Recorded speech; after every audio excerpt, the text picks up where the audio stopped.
All right. Howdy, howdy, everybody. MHayashi here. And don't forget to like and subscribe. You can always unlike and subscribe later if you don't like it. And yeah, so I'm going to get that out of the way. So I think this is going to be kind of a two-part sort of discussion. I don't know how long this is going to take because sometimes I want to be short and it ends up going long and vice versa. But in any case, first I'm going to talk about my thoughts about the Fury, likely Fury ban, and second, we're going to do a deck tech on my first draft of possibly living in a post Fury world, and what that means for Obosh. So just in general about the Fury ban, um, what I think is at first when I heard that Fury was probably going to get banned, and I do think that the evidence that it's going to get banned is pretty likely. Now, of course, this video, if it's going to come out at all, is going to come out so close to the ban announcement that I guess it's going to look pretty pretty silly if it turns out Fury wasn't banned. But anyway, I want to get this video out anyway. I haven't gotten a video out in a long time. Fortunately, my previous trophies are probably a dud at this point because they're in the pre banning meta, assuming there is a ban. Um, anyway, that's kind of my point. Is when I first heard that Fury was probably gonna get banned, I was frustrated at first because I've never really felt like Rakdos scam specifically, and Fury more generally was really the problem in modern, and I think it's because maybe I was looking at it the wrong way because I've come around to thinking maybe it actually is better for everybody, maybe even including us, if Fury is banned, even though we used to be one of the users of Fury. Um, the thing is that while we generally can do pretty okay, we've always been able to, um, I think, have a decent to good matchup, to great matchup potentially against most of the opposing Fury decks. With the only Fury decks that posed a little bit of problem were at times different variations of the Omnath control decks. Depending on the configuration, we can either have a very solid matchup against those Omnath piles of different varieties, or they can be almost impossible. And it all comes down to a lot of factors that have to do with like how much experimental synthesizer tech, how much card draw we play, how much like answers to the One Ring that if they're playing that we play, which can vary, and also like how many copies of Elish Norn, like if they have two copies of Elish Norn and they have like a Eladamiri's Call, suddenly that becomes, I mean, you can usually deal with one Elish Norn. I would say one Elish Norn with no copies of Eladamiri's Call to fetch it is not so difficult because usually one Elish Norn is not so bad, and if they're not consistently casting it on turn 5, we're usually not under a ton of pressure to have a lot of burn spells lined up to deal with it right away. Oh yeah, and how many what do you call it? How many um, Ephemerates they play in the deck because because Ephemerate together with Teferi protecting Elish Norn can be a real nightmare, especially since we can't like Unholy Heat, then like Lightning Bolt, respond with another Lightning Bolt. We have to use 4 burn spells if they have a Teferi out because we can't like use an instant speed spell to respond to you know Ephemerate. But in any case, look, I don't want to get too down that rabbit hole. The point is, I've never felt that particularly bad about opposing Fury decks. For the most part, I usually feel pretty okay to even like against Rakdos Scam, pretty kind of actually happy to see the opposing Fury decks. I feel like those are solid matchups, and in Rakdos Scam's case, one of our better to even best matchups. However, the more and more I think about it, the more and more I think I'm looking at this the wrong way because the reality is I think what was actually happening in the format was that Rakdos Scam was polarizing everything to the point where you really only had Rakdos Scam and you had a bunch of decks that were trying to beat Rakdos Scam, and those decks that were trying to beat Rakdos Scam fell into two categories. One were the opposing Fury decks like the Omnath Piles and I don't know what other types of decks there were, but there was like these other sort of they were trying to outvalue Rakdos Scam. And those were not particularly bad. Those were not necessarily slam dunk good matchups, but I would say those were usually, at least slightly favorable matchups. But those were such a slog. And you know what? I can see that not being particularly healthy for the format, like these Cascade Beans. Which, by the way, like I don't think I've ever succeeded in conclusively beating Cascade Beans with Obosh Red. if it wasn't by beating them by either decking or by time. They did figure out a way to solve the decking problem because of Jace Wielder of Mysteries. So that was that was another problem that I was working on tackling before apparently the ban announcement is probably going to change everything up. But um but winning on time has always been a very, very realistic and probably even I actually feel like I was slightly favored against the Omnath Mean deck. Probably not against if like Aspiring Spike was playing it, probably not because I'm sure he would play it way faster than most of the people I see online. Most of the people I see on play online, no offense, but they don't play fast enough to the point where like they almost always run out of time. I don't know what to say, and that's just like when you think about it, that sucks. The format's just not when you feel like you've got a good matchup, but only because the opposing decks are dirtling so bad that they just time themselves out. You know, yeah, I can see Wizards being like, okay, this is a problem. And actually, I mean, before Wizards, everybody's probably like, this is a problem. And then the other category of decks are like, wonky combo-ish or whatever decks that I don't know. I don't even know how to describe it. Just do something else completely. We don't see a lot of proper combo, but I saw like Ad Nauseam making a little bit of a comeback. I don't know about Ad Nauseam though, because it seems like Scam double thought seizing and putting decent pressure with Grief on is probably not the best thing in the world for a Ad Nauseam player to face down. Although their ability to top deck, um, especially with Profane Tutor or whatever it's called, not the worst thing in the world. In any case, look, okay. Um, to cut into the chase. I think the type of play patterns that Rakdos Scam, specifically, and Fury more generally were promoting, and I'm not even getting to the point of like X1 creatures, which is what Wizard seems to have singled out. Um, yeah, like when I think about it, the play patterns that Rakdos Scam and Fury really encouraged it's not so much those deck itself, which I've never had a hard time feeling like I could beat those decks, and I never felt too bad about that matchup itself.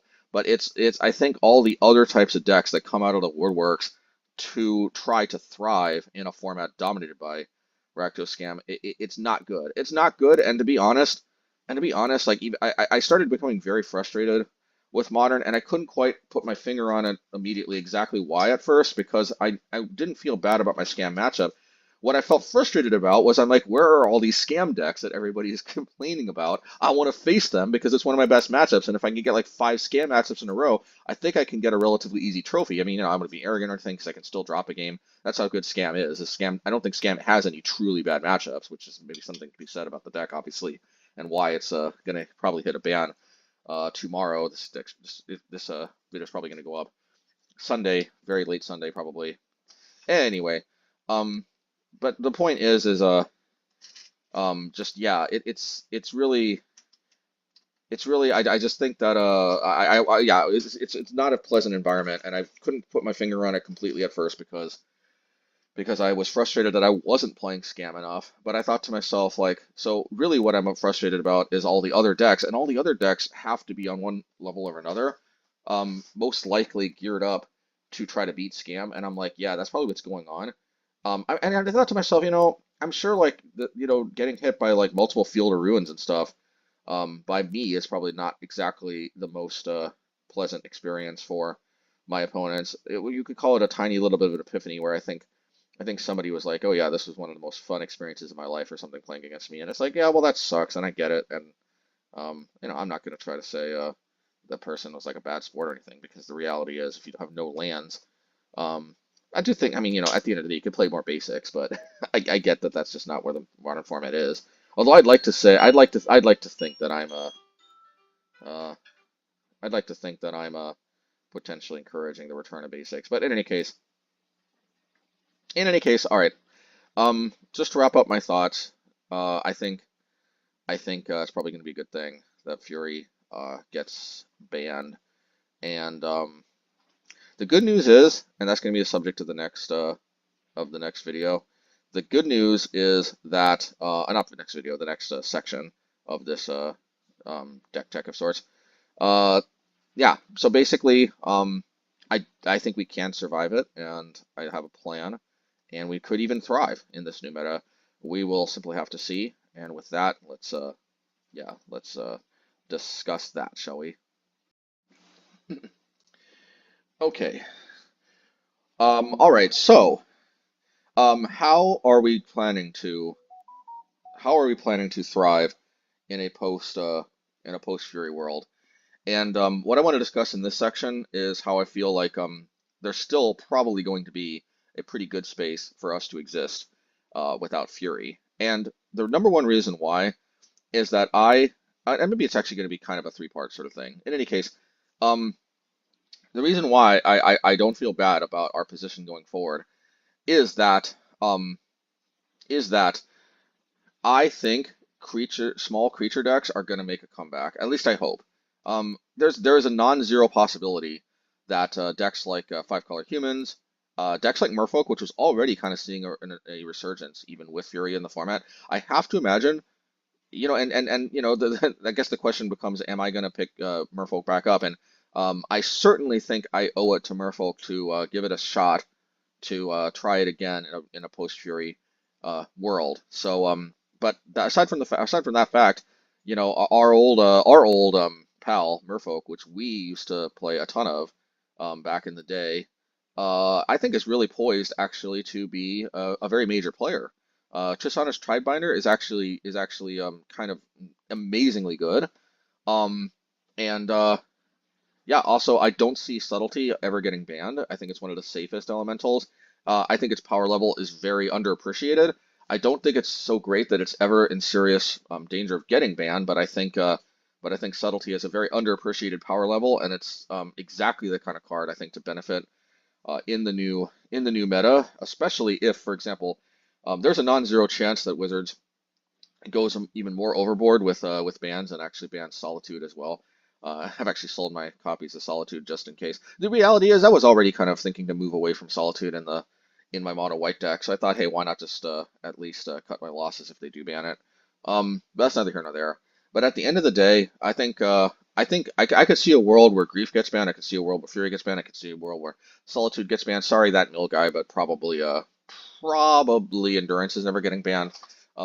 Ultimately a 3 mana 3/4 flash is a reach is just never probably going to be too oppressively good, even though it does obviously hate on graveyard decks and mill a lot, because at the end of the day I just don't think that Wizards necessarily feels like either of those archetypes need a lot of protecting. I could be wrong, and I certainly think mill is it's less fair that mill takes all that hate than graveyard decks. I think graveyard decks absolutely deserve to be hated on, because at the end of the day, that's cards like Endurance are one of the only failsafes against them. But in any case, I could see at some point Fury, Solitude, and Grief getting banned. Probably Fury's getting banned at least on Monday, but I could see Solitude's days being numbered. It's a silly card, and also like you know, ultimately probably Up the Beanstalk doesn't need to be banned. Because I think like once Grief gets banned on Monday, most likely. Um, if Beans is a problem, I think they ban Solitude, and then I just don't think the Beans deck like it's not oppressive anymore. Like I think it could still possibly be a meta deck. You could play weird wonky stuff at 5 mana, like Commandeer or whatever, and try to get there. But like at that point, it's not an oppressive deck anymore, because there's definitely like it loses a lot of its early interaction where it also just draws cards. But anyway, we're not really that's not the primary focus today. The point is that I expect a return of creature decks. I can't guarantee how long lived that's going to be, because the reality is that a lot of good new removal keeps getting printed, and a lot of the old vanguard of creature decks is just not as good in a world where you have a ton of efficient, cheap, excellent, versatile removal, which we're moving into. Every time a new piece of removal gets printed, either one or two things happens. Either there's new removal of one or two varieties tends to get printed. Either new removal that somehow gains us card advantage, which is relatively rare, but when it does happen, it's pretty crazy, and Fury chief among them. I mean, the fact that Fury was kind of a possible card advantage, not engine, but a card advantage removal spell that could hit more than the amount of cards you pitch. Like you could pitch Fury, and hitting 3 creatures was not unheard of, especially against like Hammer Time. I mean, what do you call it? Um, Esper Sentinel into Esper Sentinel Mem Knight into like turn 2 Stoneforge Mystic into me playing Grief, pitching a card, killing 3 creatures, so a 3 for 2 was not unheard of, and that's just kind of stupid. Especially when it's for 0 mana. And like anyway, we all know Fury probably deserves to go, and I've come to accept that fact, and I'm even excited to possibly, yeah, possibly thrive in that new meta. But yeah, sometimes removal spells have card advantage themselves built into them. I don't think we're going to be seeing a lot of that going forward because I think that gets really silly. I mean, having a card have like imagine removal spells just yeah, they just up the beanstalk themselves even without up the beanstalk in play. That's a little too silly. Although Solitude also kind of falls into that category because at the end of the day, although it's not going to get you card advantage when you pitch it like with Fury, if you can get to 5 mana, which is not uncommon, suddenly it is removal that also kills as well. So it is built-in card advantage. Then there you go. That's a good example. Another card, of course, that we like is a Bonecrusher Giant, which is also another definition of removal that's built-in card advantage. You get the idea, okay? So I'm just saying that's one type.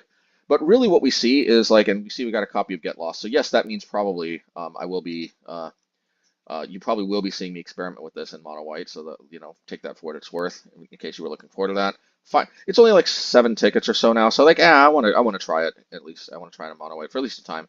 But as you can see, cards that get lost go in a totally different direction. This is even negative card advantage when at least when you use it offensively, or defensively, depending on how whatever. When you use it against their stuff, because you can of course use it on your stuff and get 2 map tokens. I don't know how often that's going to come up, but what we see in Get Lost is I think there's a movement by Wizards um, to actually expand the scope of what removal spells can hit. Because I think Wizards is thinking like, we love printing artifacts, enchantments, planeswalkers, and stuff that have big splashy effects on the game. We like Timmy being able to do, Quintorius, whatever, having a lot of fun with that, having a lot of fun with well, not Candy Trail because that's obviously not oppressive in the slightest. I'm trying to think of a good enchantment here. Maybe Phyrexian Arena, which I still think I have a copy of, which of course is an old card, but it still illustrates the point, having some kind of answers to that, and my computer's lagging, that sucks. May not be the worst thing in the world, but what we see in cards like Get Lost is this move by Wizards to expand the scope of what removal spells can hit, also making them cheaper, and Get Lost is relatively cheap. And I think we're going to be seeing more of those kind of, like, for example, I expect in the near future to possibly see another Flame Slash variant that can hit Planeswalkers. Although maybe, what I expect to see in the near future, we're probably going to see a 1 mana sorcery that deals 3 damage, strike a creature or Planeswalker. It's strictly worse than Lightning Bolt, but but it's exactly the kind of card that we are interested in considering. I don't think they're ever going to reprint Chain Lightning. I don't know why. I don't think Chain Lightning would be oppressive, but I expect before they reprint Chain Lightning, they're probably going to print some kind of Lightning Bolt that doesn't hit players. Maybe it's a sorcery, maybe it's an instant. Probably more likely to be a sorcery. Um, but in any case, yeah. At the end of the day, that does. I don't know that the that creature decks are going to be long for this for this world, but I do at least expect for a time. I am sure that humans, and actually I think Merfolk is poised to do good things. And here's the Phyrexian Arena that I was talking about, but my computer is so hopelessly lagging like crazy. Um, but yeah, uh, and really, and I guess that's going to segue to the next part, which is about where I feel like this deck has the opportunity to shine. And all right, let's get into that then. I guess this turned into kind of a 3-part discussion. Maybe I rambled a bit too much in the second half, but let's go to the or second, third. Let's go to the third. All right. All right, and then lastly, okay, lastly, that explains, I think, in part where I'm going with the deck that we're going to take through a league. No Furies, so I don't think that this is going to get hit by the ban. And as a bonus, we're not even playing Fable by some weird chance that they ban Fable, which is not impossible, although there is no indication they're going to do that. And I don't know why they would be going way more wild with bans than they necessarily said, although I would not necessarily fault them if they did. For the love of God, I don't know why they would ban Seasoned Pyromancer, so I hope that doesn't happen. But no, there's no way that happens. But look, they're not going to ban Fable. But the bonus is that we're not even playing Fable anyway, even if they do for some reason ban it. So like this, I'm almost positive we are ban proof with this deck. So I am technically playing this in the pre-ban era. However, I am playing this league that we're going to see. And yes, of course, is a post-league commentary because I was not expecting to. Yeah, I guess I'll just say it. We trophied. I was not expecting the trophy, so I was not necessarily expecting to have this go up. But here we are. Um, yeah, so I'm going to try to get this out, ideally before the banning, but I think it's going to have enough interest and enough applicability that if you happen to be seeing this after the banning, this is still well worth your time to watch because it's Fury free, and this was also recorded after the ban announcement, or I should say after it became clear that Fury was going to get banned. So what we're going to see is I may run into the occasional Fury deck. I guess we're gonna find that out together because it's been a few days, or it's been a day or so. I don't know. It's been some amount of time since the league that we're going to be taking a look at. But even if we see the occasional Fury deck, we do end up beating it, and we beat it without Fury ourselves. And I do think that there's something to be said about how this deck was able to trophy even before Fury probably takes its ban, and before maybe Grief too if Grief gets banned. Um, and uh, and yeah, I think that running this through the league has good testing purposes. I definitely, if nothing else, I wanted to run a league without Fury in Obosh, and I wanted it to be Obosh specifically because I was actually already playing a budget version, and here it is. For example, I mean this is the fault version. Hmm. Volatile Fault. What is Volatile Fault doing here?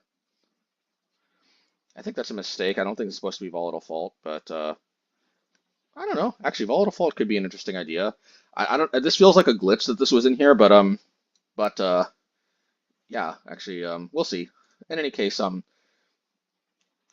sorry. Okay. Just yeah. If nothing else, I needed to get a league with Obosh specifically because I was a little bit worried that even though a possible Furyless version without Obosh might be viable, will the Obosh version that doesn't have access to 2 drops, will that be able to survive the Fury ban? Because Fury was kind of like I don't like one of the things is I don't have access to Obliterating Bolt, which actually this was my budget replacement for Fury, if you might remember. This is the card that I chose to and actually it was surprisingly good at that role to replace Fury. Quite unexpectedly good. I mean, there were some other options like Mythos of Vardarok that you could deal 5 damage as you choose for 4 mana sorcery, which is still good and it's still may want to revisit at some point. But Obliterating Bolt, I mean, for 2 mana, like it's not free, but it's cheap enough, and it deals with a lot of the stuff that we needed Fury for, Ren and 6, other Planeswalkers, deals with 4 toughness stuff. Uh, yeah, and relatively cheap. And like, even though it doesn't hit creatures and stuff, it was close enough that I'm like, yeah, I was satisfied. The question arose though in my head, can I still play Obosh without Fury? Because I need to be able to deal with 4 toughness creatures, and I want to be able to deal with um I want to be able to I want to have the ability to deal with planeswalkers too. And Fury just that's the thing. Okay, that's the number one thing that made Fury feel indispensable to the Obosh version specifically, where we don't have access to Obliterating Bolt. Okay, that's killing multiple X1 creatures was nice, and that's the reason why Wizards is probably going to ban it. However, the the main reason we like Fury, as we could tell, and the main reason why Obliterating Bolt was able to cover these bases is that we needed to be able to deal with Ren and 6 on the spot, which Fury which Fury filled the role surprisingly as well as being able to deal with outright or substantially take tough loyalty off of other planeswalkers. Also being able to deal with 4 toughness creatures like Dryad of the Elysian Grove, or I don't know, any number of other, or a Scam Fury, which we're probably not going to be seeing a lot of going forward for obvious reasons. But there's no shortage of 4 toughness creatures, or just planeswalkers in general, and Ren and 6 specifically, to the point where I was beginning to wonder if it was going to be viable to play Obosh without Fury, because it's hard to come up with playable cards that fill that role for Fury, that have a odd mana cost. With Even, we've got Obliterating Bolt, and before that we had Thundering Rebuke, so we do have options in the even cost. It took a while for me to find out that there was a reasonable Fury substitute.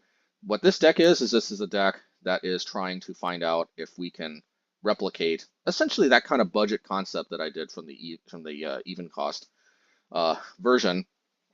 Um, if I could replicate the ability to survive and thrive without Fury, but to have to do it with odd mana cost spells only, and in that regard, and I know there's Sunken Citadel here, which I'll get to in 1 second, but and in that regard, the answer turned out to be very surprising in that there was a card from the past that I used to love a lot. Actually, one of the very first cards I ever casted.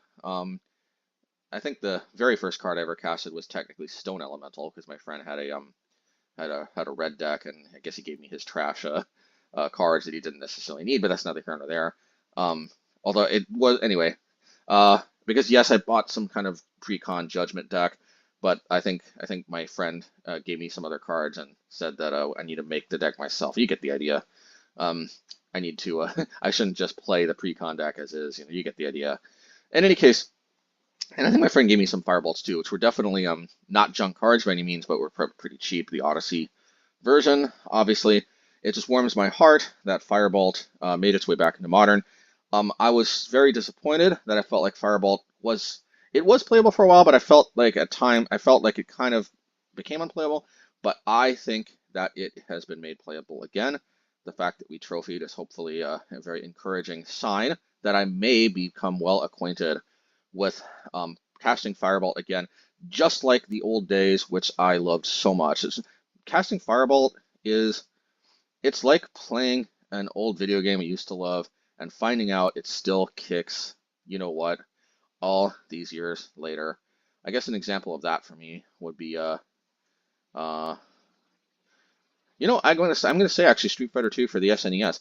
I would have thought that like a port because they had that on the Wii Virtual Console, and I guess I could just play it on Fightcade or whatever. But whatever the case may be, I dabbled in Street Fighter 2 for the Super Street Fighter 2 specifically for the SNES a little bit on Wii Virtual Console, just because I guess, and just so surprised that man, like both Super and Street Fighter 2 Turbo, and even probably the original Street Fighter, are so unbelievably solid ports for the SNES. It blows my mind. Like obviously it is not the arcade. The 16-bit consoles had very serious limitations that the CPS1 hardware did not have, and yet Capcom almost made a such a mind-boggling and close to one-to-one a one-to-one ratio recreation in how the game felt and played, and the graphics were different, obviously, but everything felt like it matched the arcade. That's neither here nor there.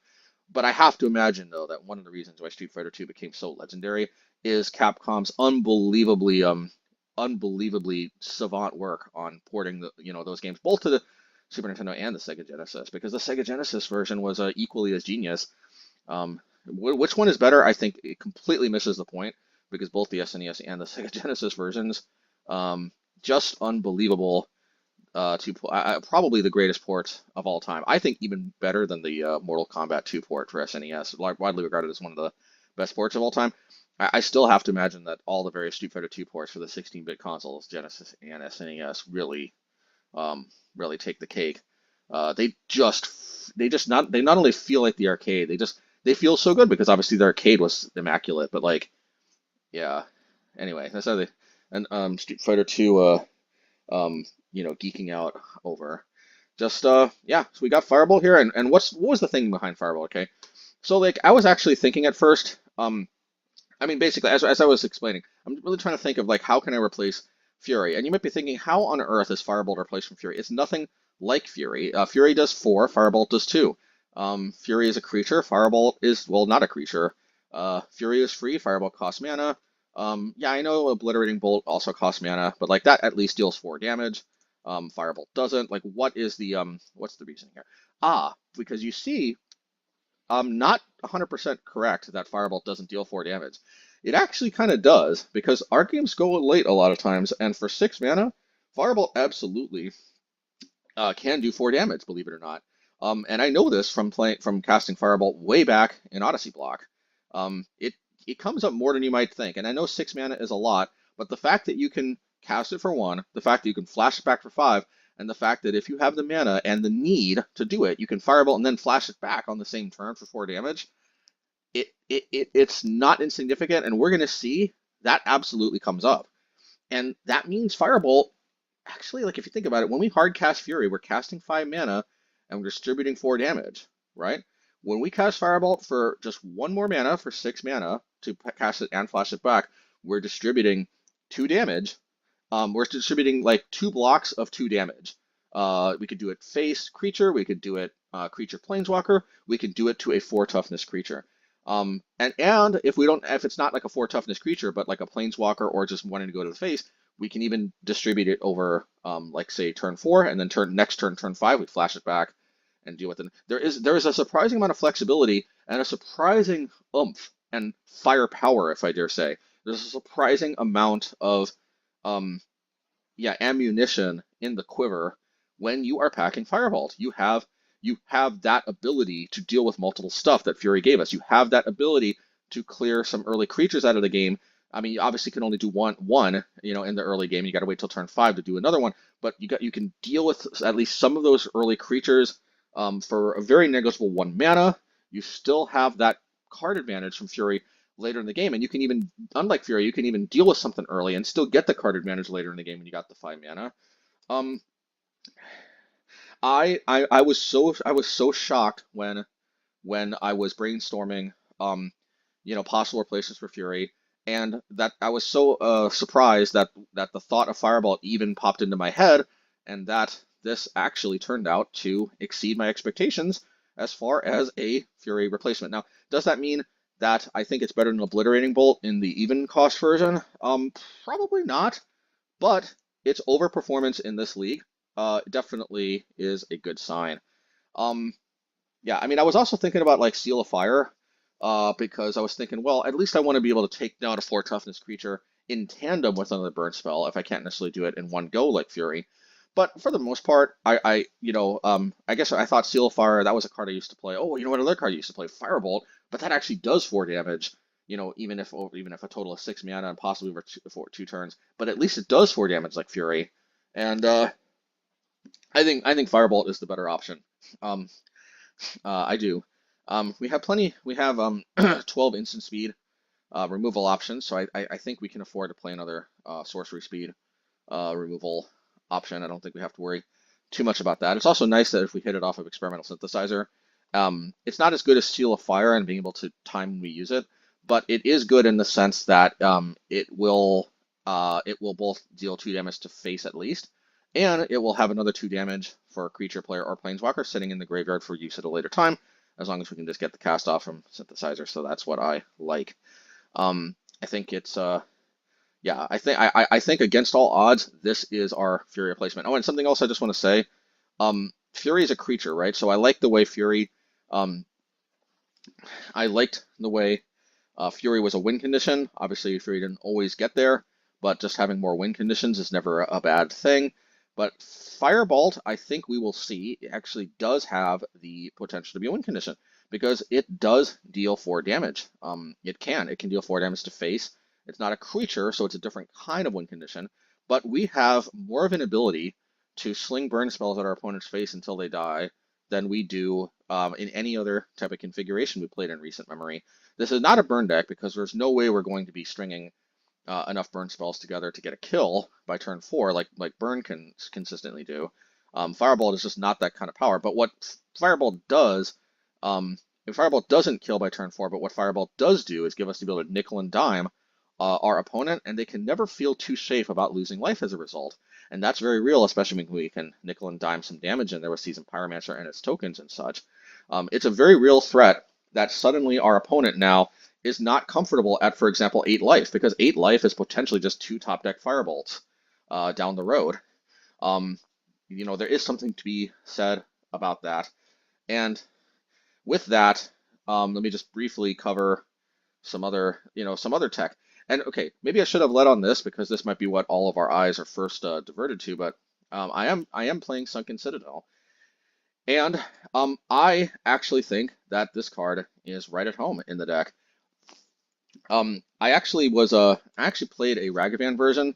I played about 2 games, and I won one, lost one, but not gonna lie, like as I basically okay, and actually this is gonna be a friendly league because what happened is I realize Sunken Citadel gives me the ability to fire off Field of Ruins and Demolition Fields starting on turn 2 without needing Ragavan to be played or to connect to actually start fielding ahead of schedule, particularly against Tron. So I started to think, actually, I never particularly liked Ragavan because it's just so, and there's also a non-zero chance that I don't think it will, but we're also extra ban-proof because we're not playing Ragavan in this version. And the best part about it is I'm not even playing Ragavan to be a budget deck. I'm just not playing Ragavan because I don't think it's optimal when we have Sunken Citadel. So I wanted to get a friendly league in there to see, hey, it's before finishing this league where I'm like 1-1 with Ragavan. What if Sunken Citadel is just better? What if I can, I was even wondering, like, hey, what if I even trophy? What are the odds of that? Well, it turns out I did, and it turns out Sunken Citadel, I think this card pretty much makes Ragavan obsolete because I don't know, man. I know Ragavan made it, work for Rakdos Scam. Rakdos Scam has discard though, so they have the ability to protect it if they play like Thoughtseize turn 1 and then Dash Ragavan turn 2. So like I don't know. I never liked Ragavan. It always dies. It only connects in matchups like ad nauseum where it doesn't matter anyway, and I die before like the acceleration even matters.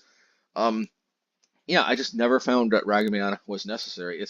It's just a car. It's just a removal lightning rod in a deck that otherwise just doesn't care about removal because it bleeds value. Because it gets value out of these cards that produce creatures, and therefore it just doesn't really care that they get lightning bolted or whatever. And Ragavan was just such a glaring exception to that I just never particularly felt like Ragavan was necessary. And I think with Sunken Citadel, even the Obosh version, because I always felt like I could cut Ragavan in the even cost, companionless version, because Cleansing Wildfire can at least hit Tron on turn 2 without the need to accelerate. Now we have the ability to do that too out of the Obosh version.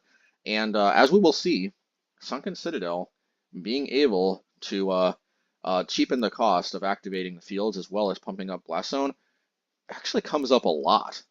At times this almost feels like an ancient tomb of sorts that also taps for colored mana, which is pretty huge, and also doesn't cost life. There are times where I feel like I'm almost playing in Legacy and I've got access to a painless ancient tomb.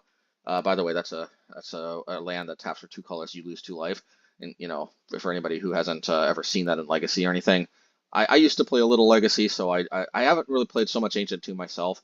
Maybe just a little bit, but mostly I saw it played against me. But yeah, this is at times this almost felt like an Ancient Tomb, um, because of just how important these mana abilities are to the deck, and it just felt pretty huge being able to just get one whole extra mana almost for free, um, to use those abilities. It just feels very at home in the deck, and now I'm suddenly inspired to see about trying this in my other decks as well. Now, of course, that means we have to cut Den of the Bugbear, and that is not a small concession.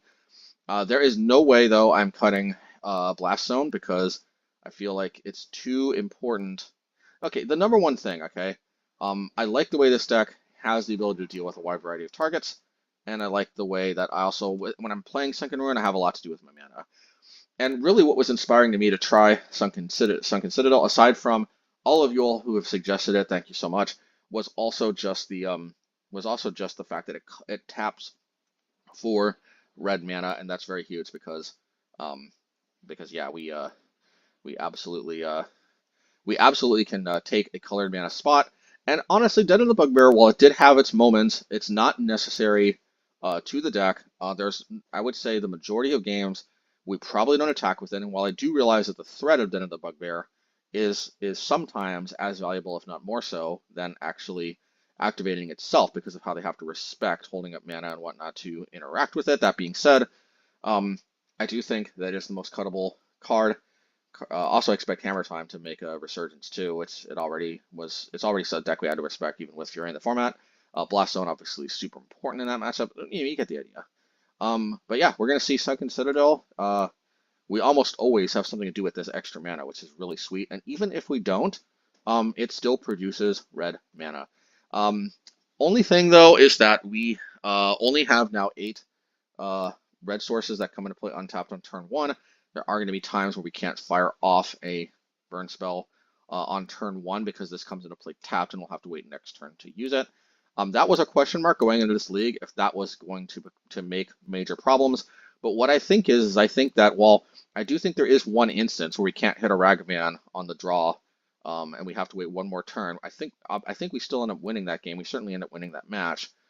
And what we find out, I think, is that Sunken Citadel more than makes up for the delay in coming to play tapped in this ability to save us mana on these activations. And again, against Tron, it's just so huge to be able to fire off the fields all the way on turn 2, and yeah, and keep them off of Tron without having to without them having one whole free turn to get Tron. We now can actually accelerate into fields. And there's Volatile Fault, which I have tried a little bit. I have not. This has not felt like it has been that great yet. I probably will try it a little more. We'll see how much. We'll see if I record this and how that's going to go. But I do think Sunken Citadel is for sure proven itself in my mind. There's just some cards where it's just very obvious. It's just very obvious that it synergizes so well with the deck that this has got to be it.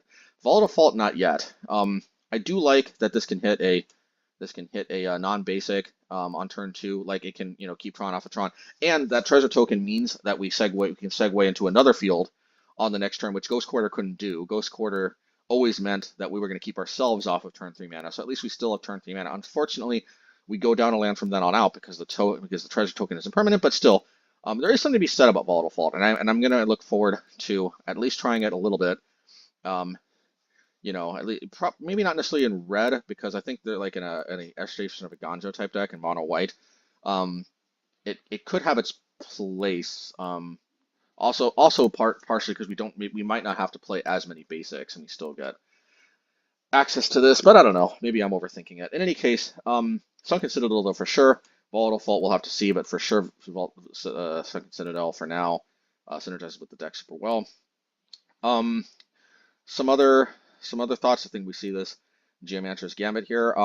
At the end of the day, this was like I really was not sure how this was going to turn out, but this did feel very at home this league, and I think you all will probably agree as we run through this. But because we are able to get our fields off much sooner, because these start to whittle our opponent's non-basics down so early, suddenly Geomancer's Gambit feels a lot more powerful when we cast it. And yes, I am aware that Cleansing Wildfire is strictly better if we're not playing Obosh, because remember, Cleansing Wildfire conflicts with Obosh. So yes, that's why we're playing Geomancer's Gambit rather than Cleansing Wildfire. Again, I have Cleansing Wildfire in the non-Obosh versions, and that's the number one appeal to not playing Obosh, is that we do get the more or less strictly superior version. But if we're playing Obosh, we have to spend one more mana for Geomancer's Gambit. I think Geomancer's Gambit is still serviceable. I think it's still good. Is it worth gaining access to Obosh? I think we're going to see Obosh still is good. Obosh is still one of the best companions out there, which of course is easy to say now that Luris and what's that card called again? Or Urion. What's Luris and Urion were banned. But I think Obosh is clearly the third best Planeswalker of the bunch, and I don't ever see them banning it. Hopefully not. But yeah. Oh yeah, and the last card in the main deck, we got Experimental Synthesizer. So here's my thoughts, okay? I am just not convinced that Fable is the better option of the two when we don't have Fury. The number one thing that I loved about Fable was its ability to A, mana ramp us into turn 4 Fury, and B, its ability to copy Fury and soft lock creature decks.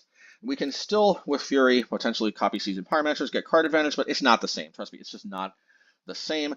I actually always loved Experimental Synthesizer. I never particularly liked moving away from it. I was already experimenting playing it again in our budget versions because that was exactly, I mean, it was, for one thing, it's more budget than Fable. For another thing, when we're not playing Fury, it's just not as important to have access to Fable.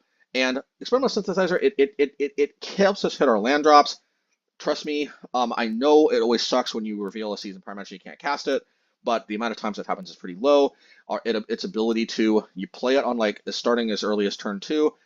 If nothing else, man, it just helps us hit our land drops because we're either going to hit a land or we're going to push a non-land card into exile and we're one closer to or one card closer to hitting a land.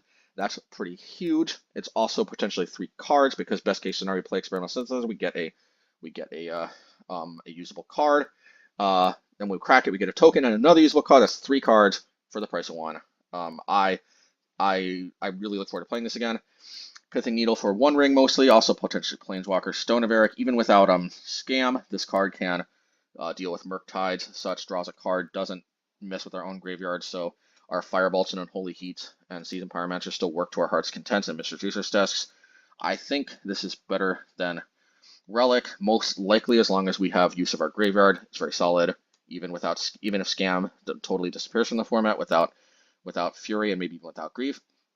Well, definitely without Grief, it's not gonna be Scam at all. But anyway, Shattering Spree mostly for Chalice of the Void, but also, other artifacts. We can get a lot of value out of just a 2-drop slot. I mean, just a 2 slot, because we can replicate. And Redcap Melee, so much like basically is another answer to Ren and 6, more or less. But the fact that it can also answer like Ragavan, other red cards.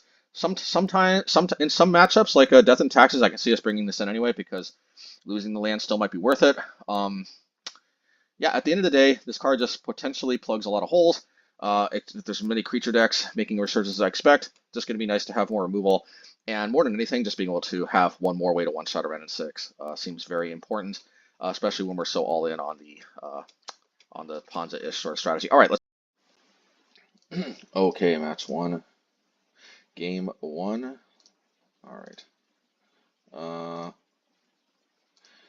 All right, and this hand looks like a keep. We've got the old Experimental Synthesizer. I think we can afford to wait on the Synthesizer this time. So this looks like Scam, but this might actually be a different. Yeah, that makes me think Burn, although I don't actually think this does end up being Burn. Yeah, so actually this turns out being Scam, and I'm fine with that. So full disclosure, this was played like right before the banning, and I'm assuming there's going to be a banning. And it turns out that this video is going up the day of the banning, but probably in the morning. Anyway, look, I don't have any of the banned cards, and we're doing some preliminary pre-testing, you could say. Trying Obosh Red without. Yeah. So yeah, we're doing Demolition Field because for as long as Rakdos Scam is still a thing, and yes, I did anticipate Bowmasters. We do want to try to strip their blood crypts as quick as possible. Once we take them off of red, they become significantly less dangerous. They fetched a basic, which was a huge mistake. I'm sure they're regretting that big time. I'm a little bit regretting doing that, except no, not really actually. I had good reason because that's exactly what I expected to happen. They were going to take the Seasoned Pyromancer. So, yeah, and then we just take them off of their last black source. The Bonecrusher Giant, to be fair, they dropped the ball by fetching basic Swamp. They absolutely should have fetched the Blood Crypt. Now, it is possible that they're out of Blood Crypts. They may only have 3. I think you would think they'd play 4.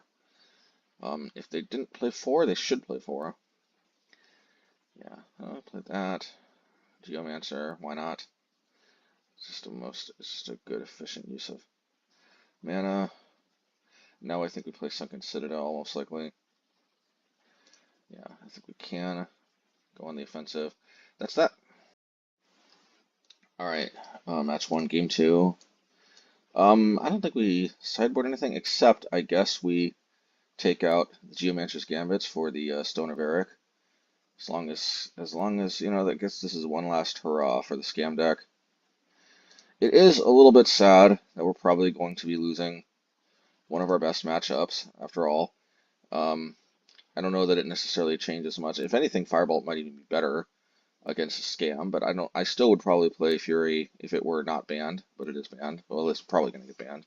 This is going to look silly if it's not, but I don't.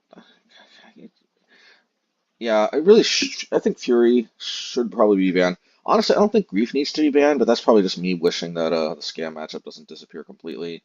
I'm probably one of the few people that actually want Scam to survive, even though it gets depowered. But I get it though. Fury is really dumb. I get it. So it wouldn't be the end of the world Honestly, as long as like humans, merfolk, all those guys come back, I think especially with my new Firebolt tech, I feel good about being able to do well against those. So yeah, and of course Bonecrusher. So I don't know what's going on with their hand. Maybe they just have a bunch of undying effects or something. But yeah, they're just bound dooming me. But yeah, so yeah, I was kind of expecting Bowmaster. I thought for sure I'd see a Fury right there because I'm like, oh, they just had a Fury and they were waiting for a good target. Nope. Right there goes Seasoned Pyromancer. Okay, so we get some Experimental Synthesizer going. Alright, well, yeah, it is what it is. But see, the Firebolt's still in the graveyard, still able to be, you know,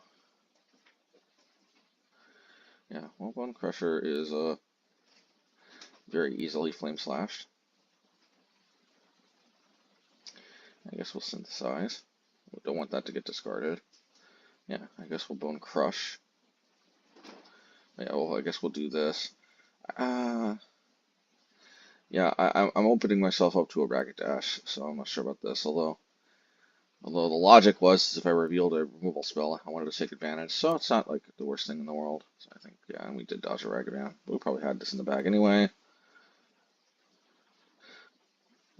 Yeah, I still just feel like we want to start popping the synthesizers. The reason being is that if they play Hitsugu, that consumes all. Yeah. And we didn't play that because we still have plenty of removal for it, and also Firebolt's just a better natural target, and also, yeah, or better yet, even Bonecrusher. Okay, so I lead off with this, I guess because I want to be able to Ragadash. At the end of the day, we probably win this a number of different ways. I don't know what they got going in their hand. I'm guessing Undying Effects, and we have Stone, which turns all of them off, so I think we're pretty much in the clear. Crack some more. Alright, just play Bonecrusher, I guess. That's just kind of how we grind value out here, and yeah. Alright, match 2, game 1. Let's go. Alright, this hand looks reasonable. We get the Sunken Citadel, so we can start Demolition Field as early as turn 2, but they're not giving us a target yet. That's fine. Well, they did give us a target, so I guess we'll go ahead and do this. That seems a little... I don't know why they needed to give us a target right away. I guess maybe they got a beanstalk or something. I don't know what they got exactly, but let's continue the Demolition Fielding, shall we? Yeah, if they didn't have anything to do, I don't know why they shocked, and I don't know why they... Unless they got, like, what's it called? Reprive or something. Maybe they're like a zoo-type deck or something, I don't know. Yeah, because I think, if I remember correctly... Okay, well, yeah. And then it just Geomancer. I don't think they have any other basics to fetch from what I remember. So we just go boom. They don't fetch anything. They do get a hit in, but I think we can live with that. Go some Mishra's Research Desk. That. And actually what happens here, I do remember, because there isn't a game 2 or 3. So what I remember happening is they message us. It still might be here. Yep. And I guess it doesn't record my response where I say, no problem, GG, I get it. I don't know exactly what they're on. They're on something interesting, some variant. I don't know if they got beanstalks or not, but they're playing some value-ish whatever deck, but they seem to only have 2 basics, and I think they realize 2 basics is probably pretty precarious against the Sunken Ruins, Field of Ruin deck. They want out, and I respect that. That's fine. There's an argument to be made to play it out, but at the end of the day, if you just don't feel like it's worth your time because you're not feeling the 2 basics against this deck, that's fine. I'm not gonna judge you. Not everybody has to be a super spiky player that tries to win all the time. But at the same time, no judgment on them either. All right. Okay. Our match 3. Let's get this going. Show on the road. Hey, I like this hand. Can't complain. It may not be perfect, but it's got some good stuff, and I can't complain.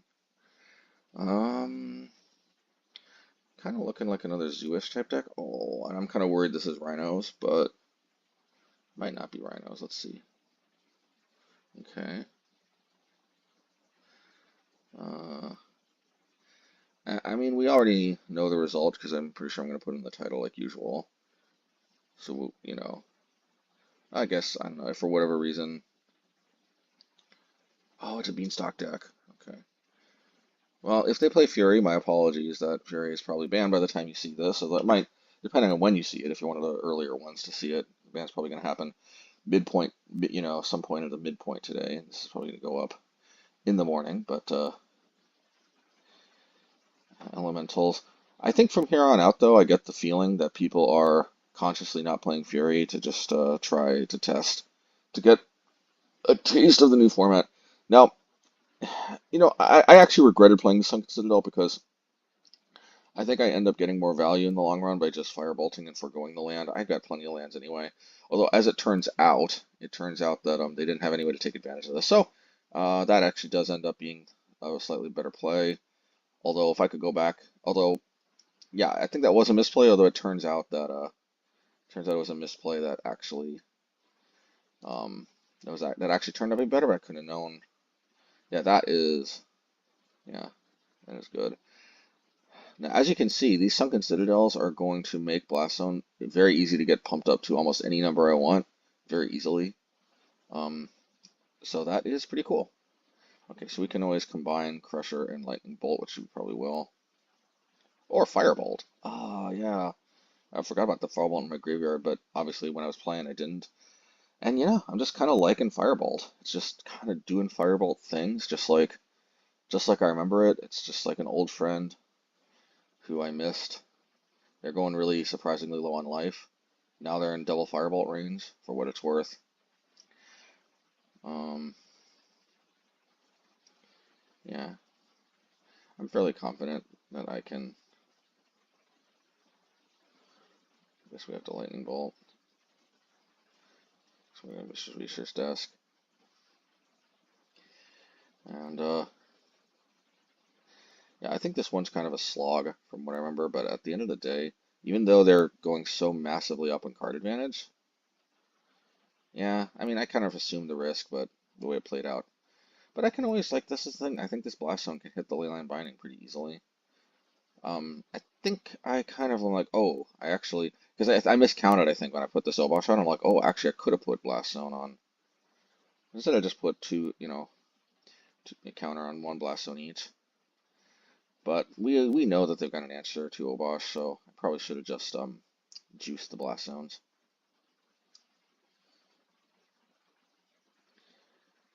There we go, Solitude, that's fine. Okay, I guess we'll experiment. Alright, that's an easy stomp. And yeah, because let's see, 1, 2, 3, 4, yeah. So I want to juice this up to 6, get my Mrs. Research Desk back,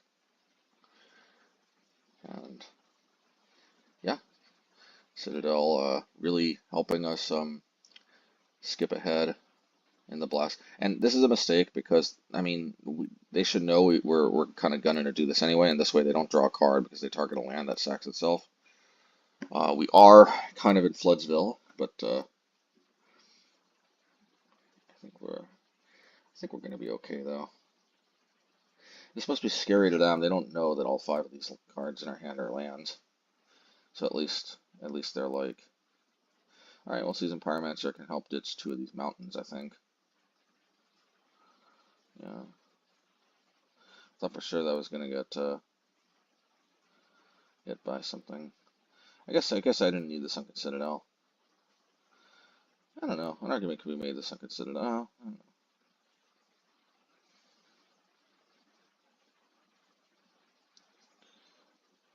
Solitude.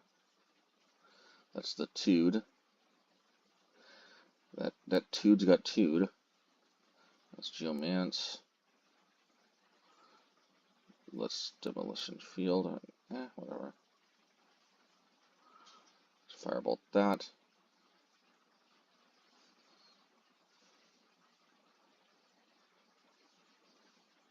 Alrighty. There's a very good chance they've got a lot of lands in their hand too, and they didn't have a Seasoned Pyromancer to help power through like we did there. We're out of basics to fetch, but that's fine. We're just strip mining them, strip mining ourselves. We'll take that. And I guess we got lethal here. Yeah, stomp, stomp, lightning bolt. Like, as I said in the deck text, our ability to sometimes just nickel and dime the burn spells definitely has improved with Firebolt. Now we didn't Firebolt them to face, to my recollection, but because we Firebolted their creatures, we have some more burn left over. Nice. Okay, match 3, game 2. I'm gonna call this deck Elemental Omnath, even though we haven't seen Omnath yet. I can't imagine you play an Elemental deck and not play Omnath. And they seem to have Omnath colors. We do want to try to keep them off of red, in part because we can either keep them off of Omnath period, Fury if they haven't foregone playing it because of ban concerns, but also even if like they can, fetch a red source and then play Omnath immediately, they will have to use a land drop that turn, and that significantly depowers Omnath. So trying to go after red sources will significantly decrease Omnath's power, which is always nice. I guess I forgot about Omnath myself because I don't think Flame Slash is a card we should be taking out. However, I think I put in Redcap Melee instead. I think that's a mistake, but I think I was thinking that I could, at the cost of sacrificing a land, tag it to Fairy.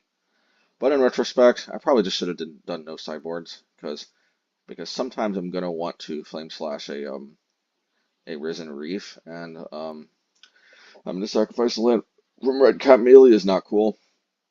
Actually, I did remember Omnath, and I think that's exactly why I brought in Redcap Melee, is that I wanted to be able to tag an Omnath, in response to the draw trigger, so that they can't gain life or anything. So a fetch land. Anyway, we should still be fine. Yeah, Vanilla Ice right there. Oh, we should play Mr. Research Desk. I don't expose it to Leyline Binding or Prismatic Ending or whatever. Yeah, so do this. That's fine. Now we can play it. An argument could have been made that we should have lightning bolted and stomped that to Fairy, but I think I actually get more mileage in these types of matchups that don't have some kind of combo kill or something where they turning off sorcery speed is fatal. I think that's fine. Technically, they do keep me off of the Bonecrusher, gain some life, and get a draw card, but they don't get to be able to hardcast that, so I don't think it's all sunshine and rainbows for them. Anyway.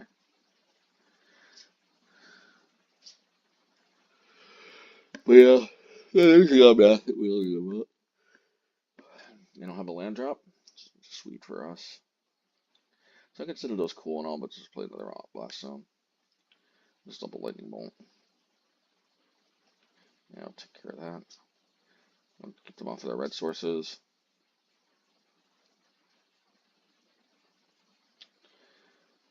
We might be kind of.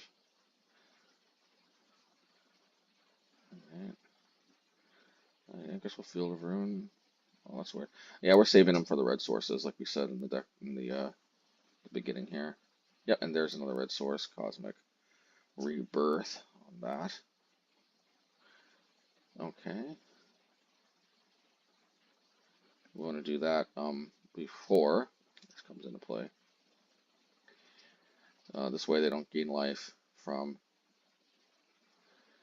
the yeah. They gain life from that, but they didn't gain life from their basic fetch. Yeah. Yeah, let's keep it going now. All right, hey.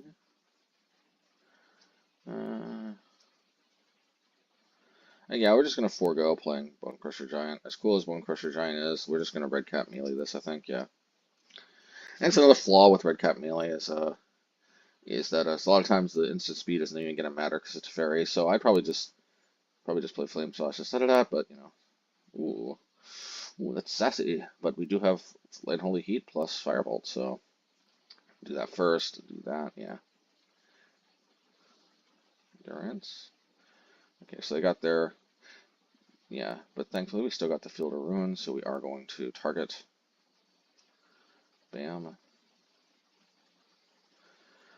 And we're running close. They're getting close to running out of basics ourselves, but we should be fine. Seems like a job for putting Blast Zone to 3. But since we revealed Redcap Melee, just might as well kill the Endurance. Yeah, we have to lose a land, but we save some life.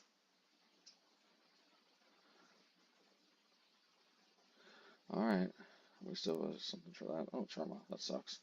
We could have played around that to some extent by holding 2 Blast Zones up, but it is what it is. Now Firebolt, flashback. Let's do this. I guess go after Teferi. I think it's marginally better. I seem to be getting mana flooded. Yeah, let's hit that. Do in here. Probably Solitude.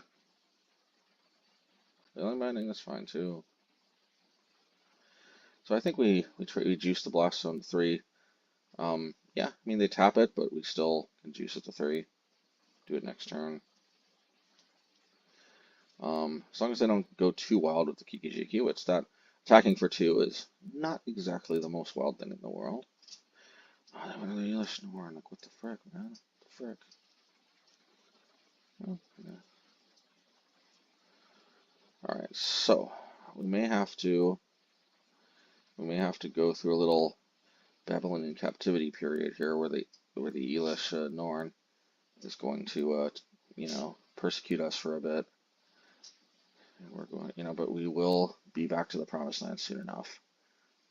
We just have to have faith. Alrighty. Yeah, I mean, once again, let's deprive them, I think, of a draw. No, actually, we want to put this to 5. We got to put this to 5. No, I guess not. Oh, no, yeah, it was already at 5. I can't go back. Anyway, whatever, it's fine. Yeah, it must have been at 5 because somehow the Elish Norn died, and I just missed it, but yeah. Okay, let's get rid of that. We're out of basics. Oh, that's sad. Sad face. We're further in our deck than them. Ooh, Karuga. I almost forgot that was a Karuga deck.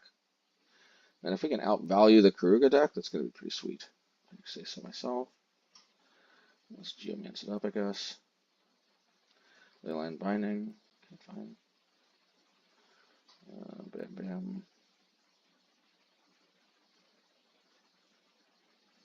Just, yeah, because the Unholy Heat we want to be able to use right now. We do want to take care of the Karuga. Again, if they just don't go too wild with the Reflection, we are off red mana, so I'm feeling this. The reason why we want to Unholy Heat the Karuga, though, is because the red cap won't, they have a second Elish Norn? The red cap won't cause us to sacrifice a land if we target Reflection with it. Most likely, we're going to end up having to red cap the Elish Norn, though. Oh, we can deprive them of a draw, though, because we sacrificed that card. Oh, and we have just enough to Firebolt flashback. As you can see, I am so surprisingly impressed with Firebolt, and of course, so they can get in some life gain attack. That's fine. I think my I mean, I've got the Mishra's Research Desk in the graveyard. I've got the synthesizer here. Oh yeah, I've got the Firebolt in the graveyard.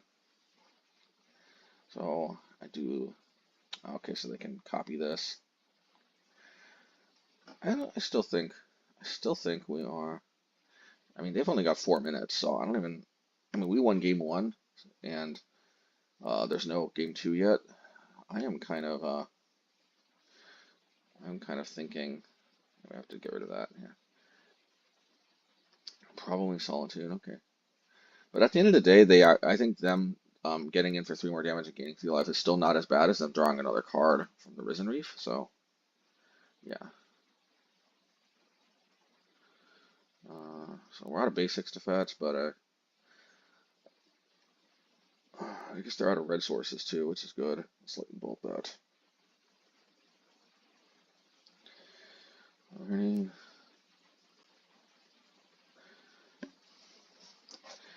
We only got 6 cards left, but they've only got 2 minutes and 45 seconds left. The reality is either we're gonna deck or they're gonna run out of time. However, they're not gonna have enough time to win game 3, so I think this is pretty much a wrap, most likely. Bone Crush.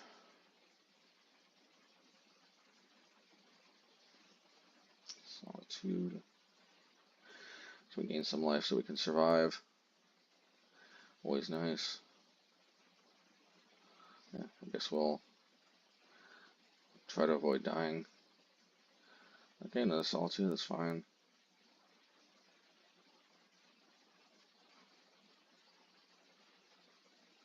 Yeah, I don't think we need the Geomancer that bad. Especially since only 2 cards left in the...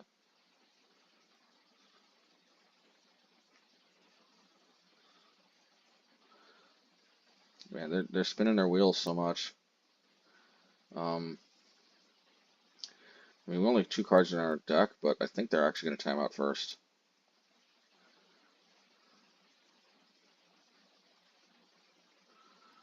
Yeah, there's no way we can win this before we deck, but I think they're going to time out first.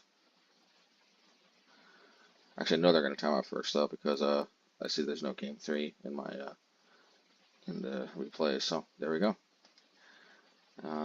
Yeah, they timed out, and that's that. I mean, man, if this isn't an example of how Modern, I think, kind of got off the rails, I don't know what is. I mean, one player's about to deck, and before that player decks, the other player times out. You know, if that isn't I mean, is this really what made us fall in love with Magic?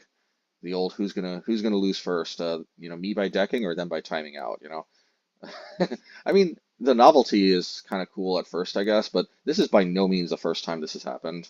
So hopefully we can go back to a time when when decking wasn't so comically easy and when timeouts weren't so freaking common. But I got a feeling that's like the Garden of Eden and the fiery, the flaming sword of the fire design.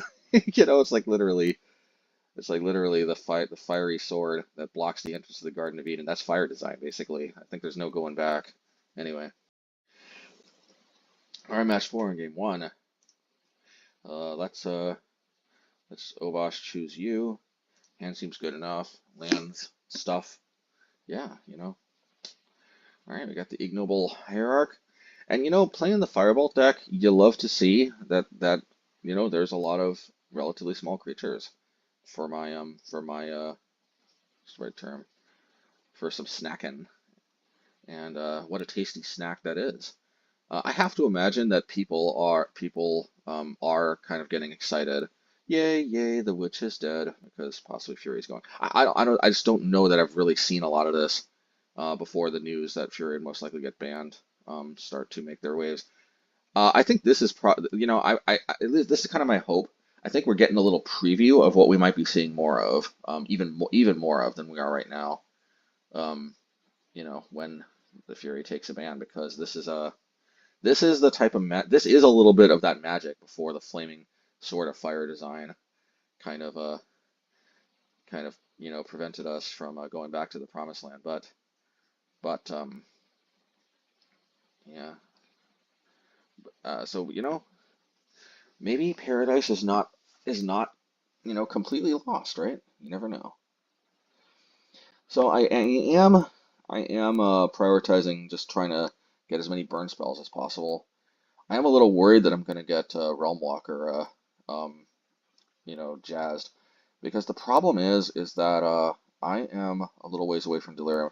What I may end up having to do is I may end up having to go for a risky maneuver of Seasoned Pyromancer, ditching Seasoned Pyromancer, and hopefully I think I have to ditch Seasoned Pyromancer and maybe Unholy Heat? No.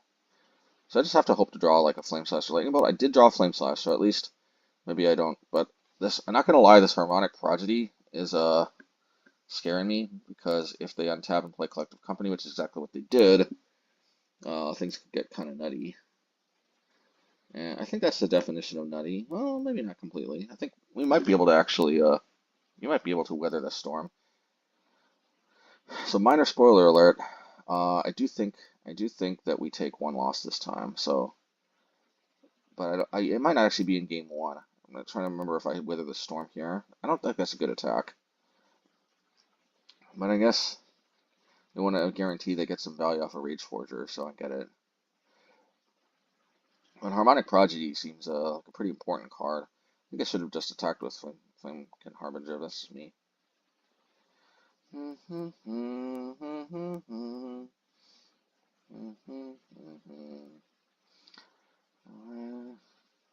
Elvis Visionary, Draining Tree Shaman, Lightning Bolt. You know, in retrospect, I think I should, you know, keep my life total above burn range. However, I really want to discourage the Selfish Visionary from attacking. Like, that's the thing.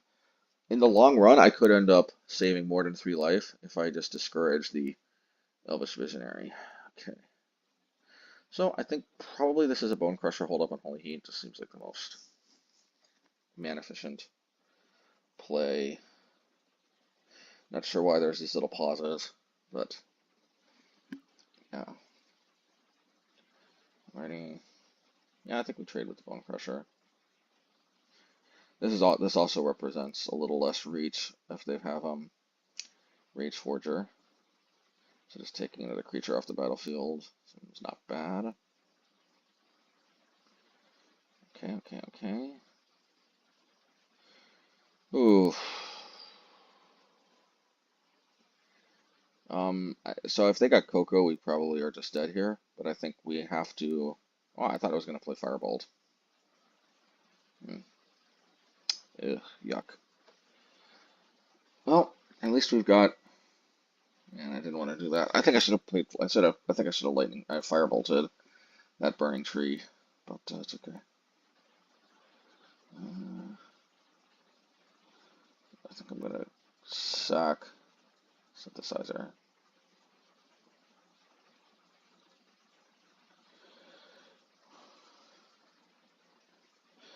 Alright, yeah, just get the Bonecrusher out. That's pretty reasonable. Maybe we can finally go on the offensive, although gotta worry about the ever-present possibility of Coco. Coco making a comeback is interesting because Coco is a little frustrating because you always have to respect that they can go crazy on the next turn. It's a little frustrating, but it's in the grand scheme of things, it's probably better than this Fury format. It was just trying to move away from. Yeah, let's do that. Okay, fine. Bam. See, like last match, we drew every single land in our deck by turn by 30 cards deep, and here we're all gas, which is cool, but we do kind of want a few more lands. Can't complain though. We'd much rather just be so gassy like here rather than you know, even if that means being stuck at 5 mana. Technically, 5 mana gives us the ability to cast everything and flashback Firebolt. I think 6 is slightly more optimal because that also opens up Firebolt and flashback in the same turn. But as long as we got a fistful of burn spells, then usually we don't really need to go for the double Firebolt in the same turn.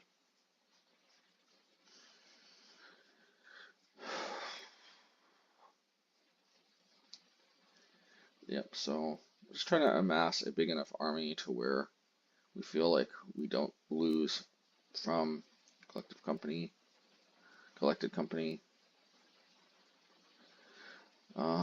a little bit worried about collected company into some kind of haste and Rage Forger. I don't know.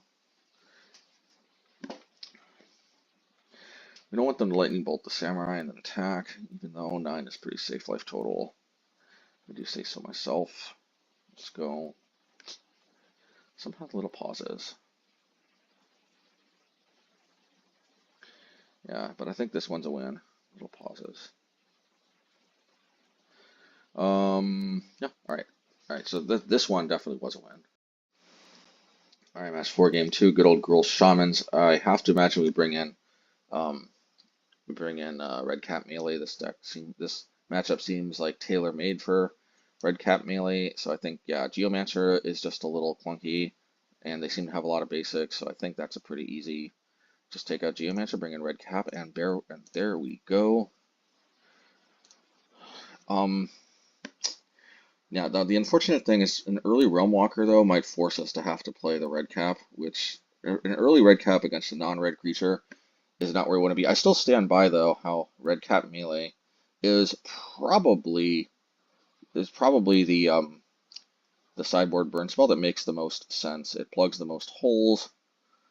It ran in 6s. There's the early Realm Walker that we were worried about, though. Top deck Flame Slash. Can we get a top deck Flame Slash for $100, Alex?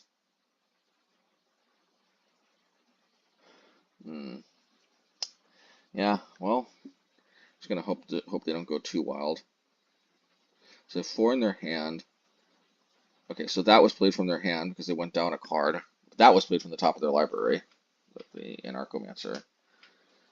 So okay, but maybe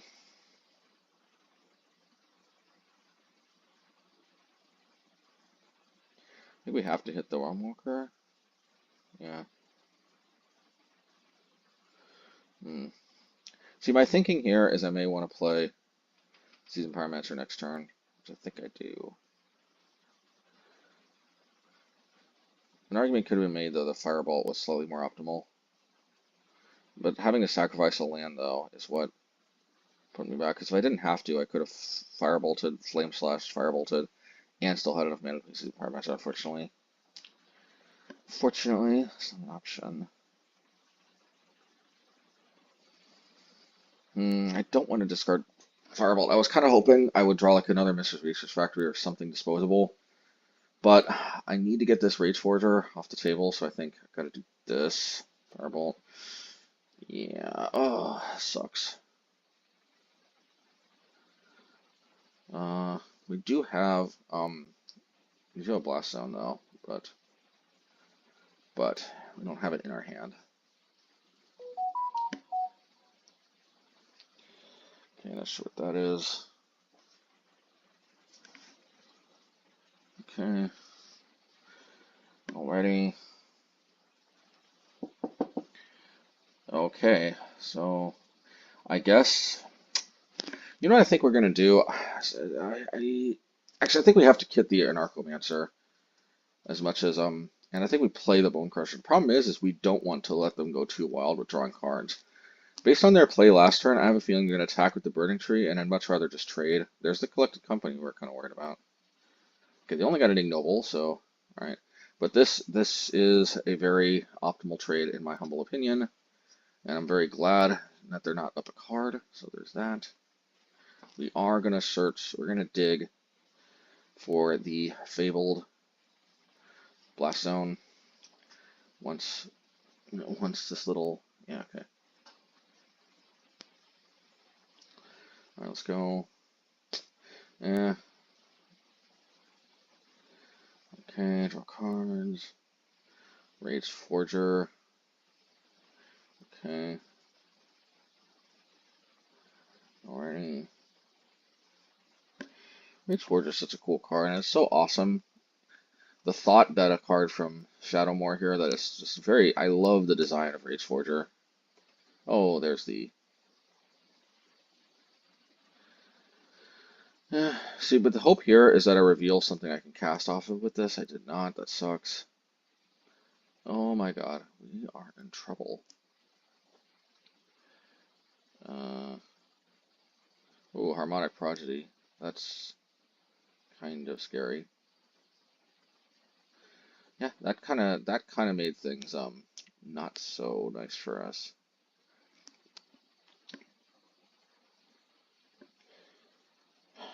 And good old top deck Collected Companies.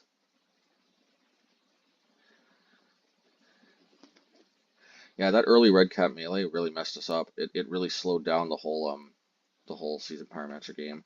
But it's a necessary evil, and we do have Flame Slashes in the sideboard, and also on the play, I think it's not going to be as lethal of a slowdown. It's a necessary evil though because we have to, like one of the reasons it's in the deck is to deal with cards like Realm Walker. And this is one thing where having access to Obliterating Bolt in the non-Obosh version is definitely a big plus. We don't have to go down a land, but I still I still think there's an argument to be made that the Obosh version is superior because obviously Obosh. Now there's an argument to be made that it's not. I don't know that I know for sure which one yet, but I will say that I still think that on average we are probably favored in this matchup, and I still think I want to keep Redcap Melee, and I still think that it's probably going to be better in game 3 as well. Okay. Yeah, match 4, game 3 for all the marbles. I don't think there was any other sideboarding. Nope. Ran it back, and I feel good about this. We are a little floody, but this time we might fire off the Field of Ruin. Probably did we just play a Sunken Citadel though? Well, I don't know. No, I think we do this. In part, even though I know this is flawed thinking, I kind of do just want to thin a little bit when we're this flooded. Any little bit,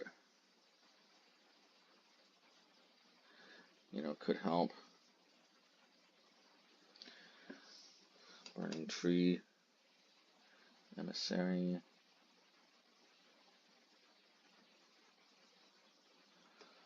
Alright, an Arcomancer. We want to probably Lightning Bolt that. Or maybe Unholy Heat. Yeah, I think we want Unholy Heat than Arcomancer. There we go, yep. Alright, Firebolt. I don't think we want to use our Lightning Bolt just yet. Like if they have Realm Walker, okay. Or that's a much better target than Burning Tree. I think it's well worth taking 2 damage to deal with what's more important. So not gonna lie, I got a little worried that we were gonna lose to the creature deck that we're kind of gunning to beat with all these removal spells, but it can happen. I did start to get worried here because we don't know what's in their hand. Like, we know it's in our hand, and there's a lot of lands. Oh, there's a lot of lands.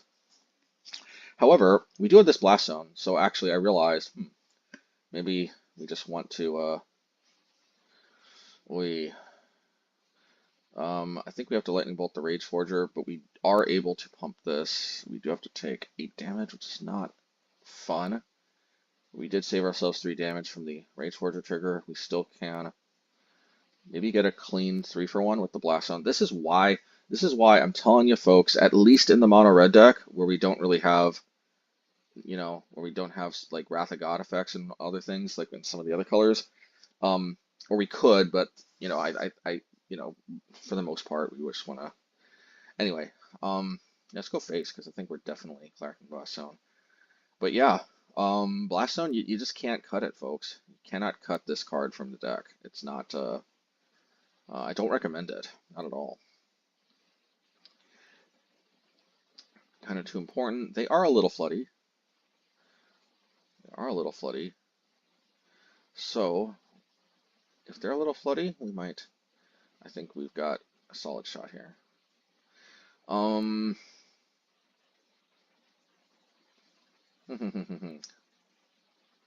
Okay, I like to see that. So I got some counterplay against a Coco. Ooh.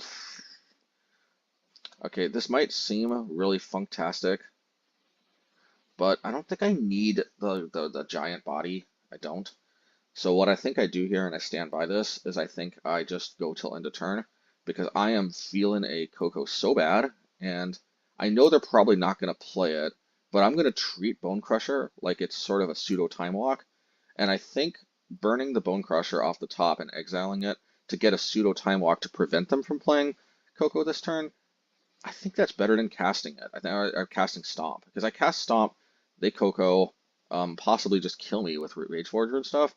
I think that, yeah, kind of time walking them is sort of, I'm just gonna pretend that Bonecrusher was some kind of time walk-esque type spell, So, yeah, and I don't feel bad. I don't feel about burning it off the top because of that. That's one of the things you got to realize is like sometimes a card is still giving you value like that, even if you're not, yeah. All right. So as it turns out, they didn't have Coco, but I was feeling Coco so bad. I felt like I knew they had Coco. Anyway, okay. So I think we play Obosh. I think we maybe Demolition Field. First. I am feeling a little floody, so I want to even though it's flawed logic. The thing is, the thing every time you thin your deck though, it becomes less and less flawed logic. And as we can see, a lot of times we actually fetch every single mountain out of our deck, and at that point, that actually does have a non-negligible effect on the game. The thing about deck thinning, and even like Frank Karsten and the other people who caution against it, they will tell you though that deck thinning does make a difference in a very long game. The longer the game goes, the more deck thinning matters. Deck thinning will not matter like the turn or the first or the second time you do it. It's very negligible. Like, if you fetch 1 out of 8 basics in your deck, it's not going to make that big of a difference. But if you fetch 8 out of 8 basics, it kind of does. So, anyway. All right, well, I am okay with this because we essentially just gained 6 life. So, I am going to hold on to the Unholy Heat. I think I'd much rather Firebolt that Witness. Okay. Yeah, I'd much rather Firebolt that Witness. Hold up the Unholy Heat for Cocos and other things. Hopefully they're the basics. They are. Okay, that's good. Yeah, maybe they actually play fewer basics than I thought. I assumed being a 2-color deck they'd have more basics, but they don't always do have a lot of basics. Hmm. You still could have Coco though, but I doubt it. If they didn't have Coco last turn, or they might have just been F6ing though, to be fair. So they might have had Coco and just misplayed. But if they do have Coco, we are prepared.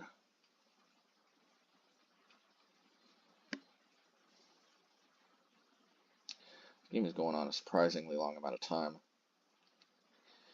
considering that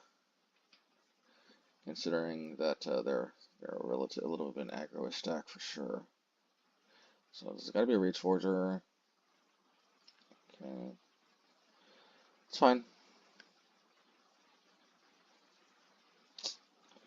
So this is kind of a precarious situation, not gonna lie. However, we have a lot of top decks. We have a lot of top decks, so we're not gonna panic yet. If we draw like land off the top, and that land is not Blast Zone, then we're gonna probably panic a little bit. But let's at least wait. Good lesson in life, Let's wait a little bit before panicking. Okay, see, we don't need to panic. This is one of the things, man. And if I wish I would have known this because I cause myself so much unnecessary stress a lot of times in life by worrying too early, Like the thing is there will be things in your life that you legitimately can't avoid worrying about. But there is a ton of EV to be had though. And I want to do this before they can attack. And I know like they draw a card, but at least they can't alright, that's fine. You gain a lot of EV in life, so to speak, by minimizing how much unnecessary stress you put yourself through. And waiting until you yeah. Okay, this is pretty sweet. And I have to imagine that we are, I don't want to say in the clear. I'm just gonna say I would like to believe that we are in pretty good shape. Now I do want that Blast Zone though at some point, but at least Blast Zone kills both the Shaper Sanctuary and the Noble Hierarch. Certainly that very the Rage Forger, other cards, Shaper Sanctuary situation with no creature of our own, certainly that not enviable position certainly has passed. Probably Seasoned Pyromancer was one of the best draws other than Blast Zone. Blast Zone still probably would have been slightly better. But if I remember correctly, I think I've got a Blast Zone in my near future. And then I think the game's pretty much a wrap. I think I research desk here. I think I flashback a research desk is what I do.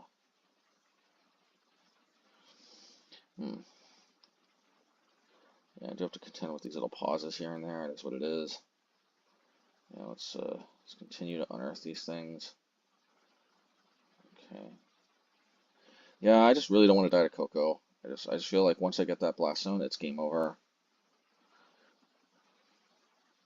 So I am holding up both Bonecrusher and Unholy Heat. It's arguably unnecessary, but hey, better safe than sorry, am I right? At the end of the day, I do think this is my match to lose at this point, so I'm being a little arguably over conservative, and it is what it is.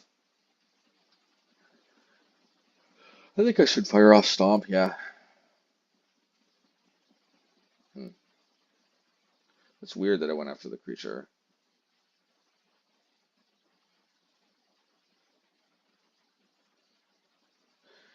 I would have thought I'd save it for Blast Zone, but I can't be sure I get Blast Zone, right? Oh, there I got Blast Zone, so should have waited, but it's okay. Okay.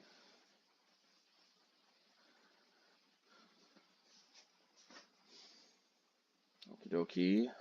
Okie dokie, okie dokie, okie dokie. Alright. Switch desk. Yeah, I guess I'm just waiting on the Bone Crusher because I guess if I play Bone Crack, I could still crack Blast Zone, can I? Yeah, I think this still, but I want to hold Redcap Melee. I want to be able to crack Blast Zone and play Redcap Melee, so that's why I don't play Bone Crusher. But I think this is pretty much a GG anyway. I don't know what's in their hand exactly, but it's got to be GG. Plus I got the Firebolt, which represents 4 damage to face. Another Firebolt in the graveyard. Um, I think this is not bad.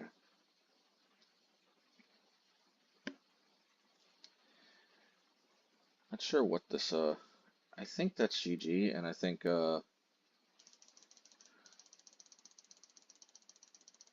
yeah, yeah, that's GG, and we just don't get the victory screen for whatever reason. Sometimes this happens with the playback, but yeah, I think they conceded here. Oh yeah, I didn't realize they had a question for me. So I guess that was causing a little bit of a delay, and then I think they conceded, but I just don't think we're gonna get that screen. But anyway, all right.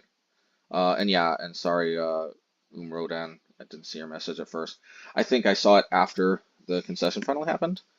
Um, but yeah, I just sometimes I miss those. There is some EV to be had by not having the chat on. Unless you're like sure that they are probably trying to chat you, and that it's not just some nonsense salt stuff, which is not particularly EV positive for anybody. But anyway, but this one was a nice comment. I just missed it. Anyway, all right.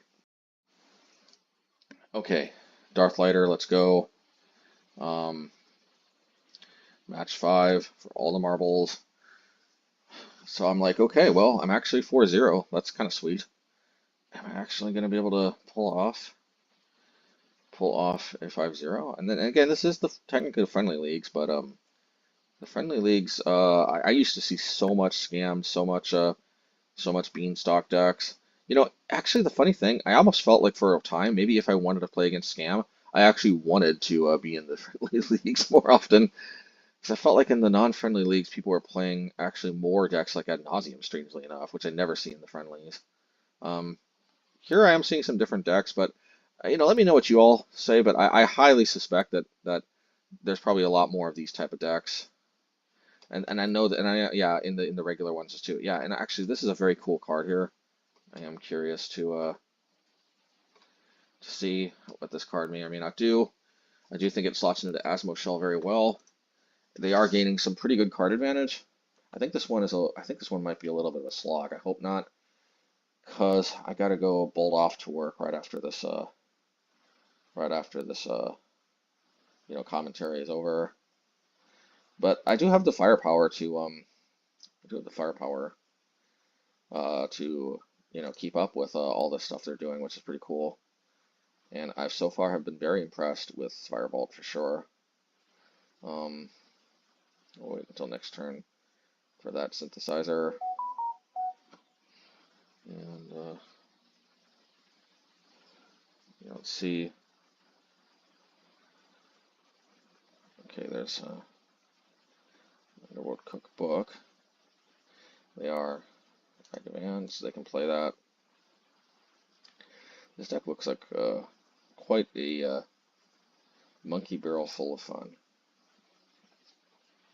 But what also is fun is being reacquainted with my old love, Firebolt. You know, Firebolt is pretty sweet. I mean, with so many of these 2 toughness creatures, it just feels so sweet being able to flash this back, you know, at a moment's notice. What can I say? All right.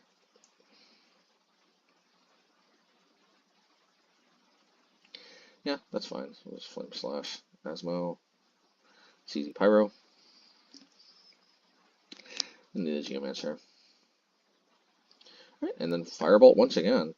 I can't always count on like getting this kind of value, but I've been so impressed with what I get from Firebolt so far. It's very nice. It's very nice. It's actually feeling like it fits the deck like a glove, and boy oh boy, you know, the renaissance of Firebolt back in like Obosh Prowess was so sweet, and I think we might be poised for another renaissance where Firebolt makes its return.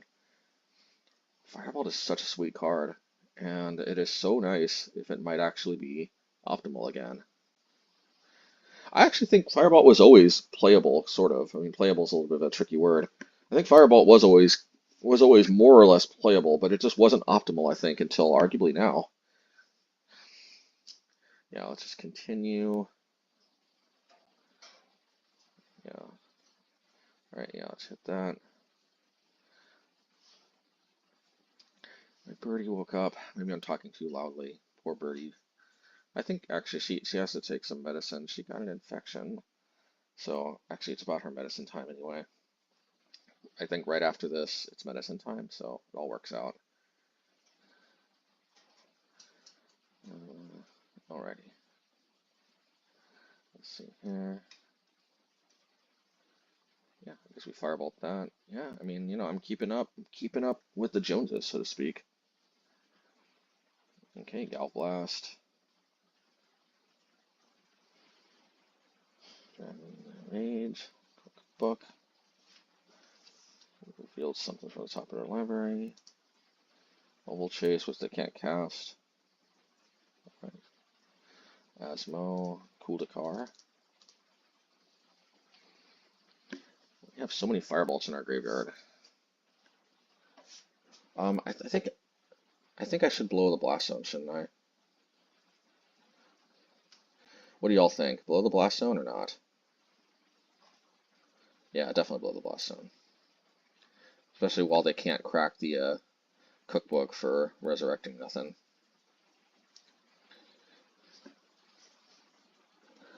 Okay. Alright, well, looking for another Blast Zone, I guess. Alright, well, we are flooding a bit, but... Actually, no kidding, we're flooding a lot, but... This is the thing, Firebolt becomes a 4 damage burn spell just so quickly because of how many lands we end up seeing, because of how much we go through our deck. But its ability to also tag in the early turn, be a good hit off of Synthesizer, also represent 4 damage later in the game, but also just be able to be split up, Fury-esque, also being able to go to the face. Man, it's like, still can't believe that this may have been the replacement for Fury that that we need in the post-Fury world. What a troll that would be if it turns out that in like a few hours or whatever it is that Wizards makes the ban announcement that there's no changes. I think the community would flip, and rightfully so. All right. Okay. Obosh, I choose you. Oh, this hand is very very risky, but we're gonna tempt fate here. This is the game that I was telling y'all about at the deck tech, where we had to take a hit from Ragavan. But I think, from what I remember, it ends up being okay. Although not gonna lie, this is a little dicey. But do another red source, which is always good. We may want to Unholy Heat that before they can do anything. I don't know. Oh no, we can Redcap Melee that. Okay. Or we just Unholy Heat the Ragavan, I guess. Or Redcap the Ragavan. Yeah, we'll do that. Yeah. And we'll Redcap the Dragon Rage, I think. Ooh, sassy. I actually did not know they had Urza Saga. Oh yeah, I forgot to go over the sideboarding. That reminds me. Believe it or not, I actually sided out 4 Demolition Fields for, what was it? Stone of Erech, because I assumed that the graveyard, while not super important, would be at least marginally more important. I saw no Urza Sagas last game, but I guess I just got lucky. I just got lucky not to see them. So I also took out the Geomancers and for the red caps. Yeah. So had I known, yeah, this um, I still think we're okay, but like I definitely wish I had more fields. I do think it's okay to take out the Geomancer because their deck's just not really about the special lands, and I do think they play a pretty healthy amount of basics. They, for all intents and purposes, they seem pretty much mono red with just the lightest of light green splashes and black splashes, I guess. So probably a ton of mountains, and then just like one stomping ground, maybe one blood crypt or something kind of situation, which I totally am on board with. That's the type of splashing I usually like. Not that I think you're doing it wrong per se by doing it otherwise, but that's the kind that I find especially powerful, just me personally. My guess is that's what it is. So I think definitely Geomancer is not super important. However, fields, unlike Geomancer, they tap for mana pretty freely, so I feel like they're. Oh, and they took a Field of Ruin that I could have used to take care of that Urza Saga.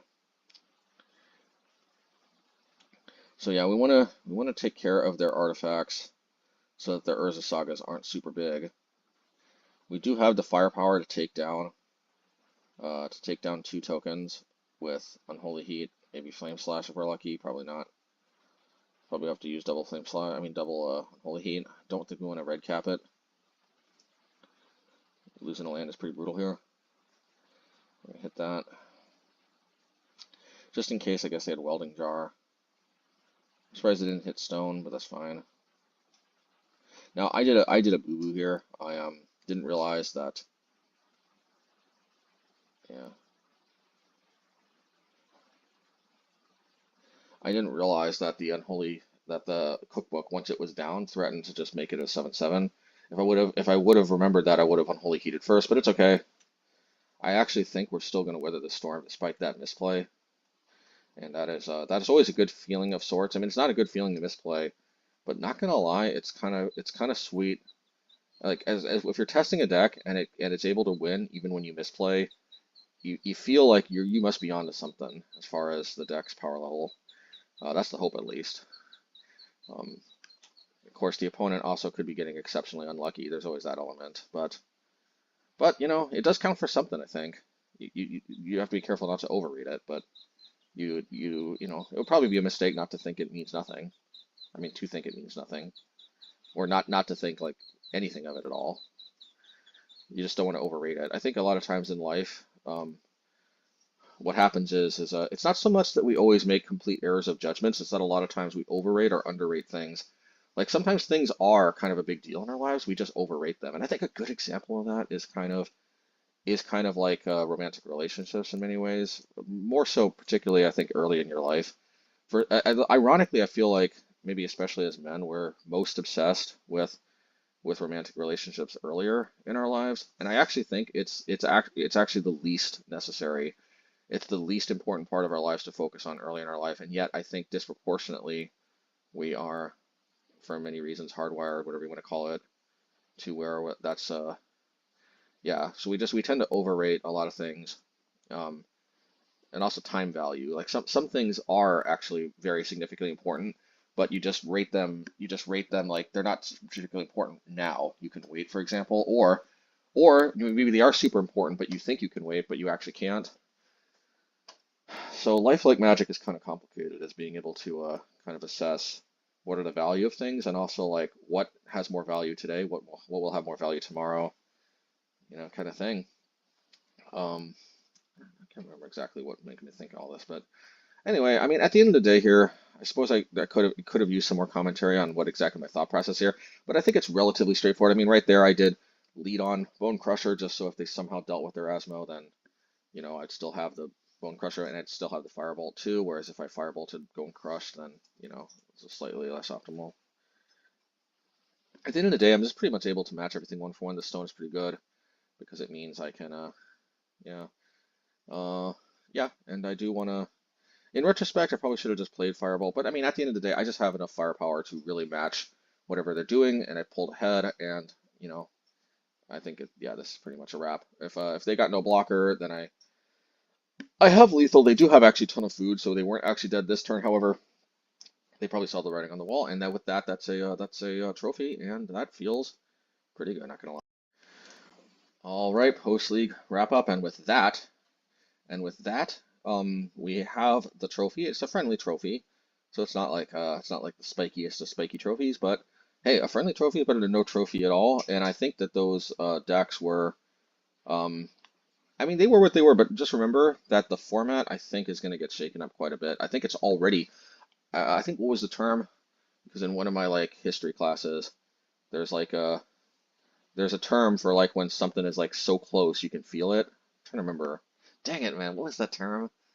Uh, I know like I know vicarious means like on through somebody else, like a vicarious liability in the law, and and like in Christian theology, Jesus is vicarious suffering or whatever. Like so, but I can't remember. Maybe it was. Maybe the professor was just using the word vicarious in a very odd place. But I don't know what it was. Actually, it wasn't vicarious, but whatever. There's some Latin word or something that I'm forgetting to describe when something's so close you can feel it.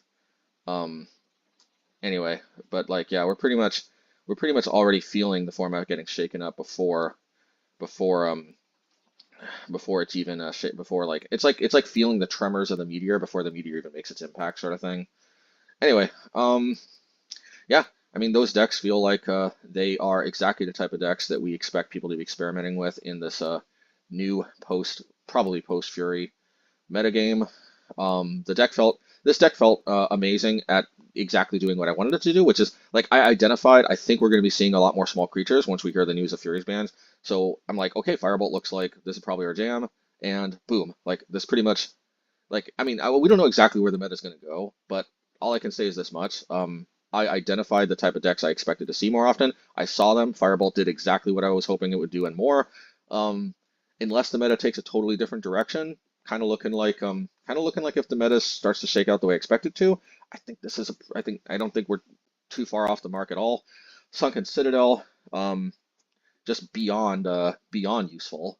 Just so surprisingly exceeding all expectations as far as how important it is to to be able to use our mana abilities earlier from our lands, of which we probably play more than most other decks in the format. So there we go. I think Sunken Citadel, very very I'm very satisfied with this. I think it'll take a lot to convince me that this was somehow a crazy outlier of an example. Um, but anyway, other than that, I think that's it for now. I think I'm gonna leave you guys and gals. I do think I'm overdue for giving the shout out to the patrons. Oh man, it's been a while since I checked my Patreon. I hope all my patrons haven't left. It's been a while since I. Okay, so I think they're. I think I still have patrons. So at least that. Um, let's see. Uh, Bam bam. All right. Oh, did I get a new patron and didn't even notice? Um, oh man, I think I did. Well, thank you. Thank you B0812. And sorry I didn't welcome you right away. I don't think I got a notification because I just checked my notifications right now and didn't say I got a new member. So sorry about that. I guess you joined a little while ago. That's so weird. Well, anyway, thank you. Thank you for joining. Thank you, Paul Wynn. Thank you, IL Sinitis, Limitless Brian, Necrosis, Adrian King, Gavin Downard, Daryl B Train 4, Savage O's, Jules Varro, Kevin Robach, Ronan Shonenman, um, S. Robertson, HJCLIU, Sophus Garrett, Erwin Lopez, Jeff H, Brian H, Z. Cole Smith, Andrew Watts, and Michael Patton. So thanks, yeah, thanks a lot to all of you. Do I have any final? Do I have any final thoughts here? I think that it is overall going to be a good thing for Fury to get banned. Um, I do think that even though some decks like ours, I think use Fury responsibly. I think the amount of decks that use Fury irresponsibly is probably too high. Okay, somehow the video cut off, not sure why, but yes, I do think the amount of decks that are abusing Fury, misusing it, using it irresponsibly, whatever you want to say, is too high. And I got to keep that in mind. Sometimes it might not feel fair because I might be using a card fairly, but if other decks like Beanstalk, Scam, whatever, are using Fury in a way that is abusive and not healthy, and maybe it's better for society, even if some people don't get to use something that is mostly harmless, except if a few people use it for very irresponsible means, it can destroy society type of thing. Maybe it has to go. And I'm not saying I believe weed should still be illegal, not necessarily, although whatever. But I am talking about Fury right here. Whatever other implications you want to think about this line of reasoning, make of it what you will. But I do think there is something to be said about sometimes you can be using something responsible, but because a sufficient number of other people are not using it responsible, it's got to go. And that sucks, but that's life, I guess. I don't know. I don't know what kind of implications that has for libertarianism or whatever, but it is what it is.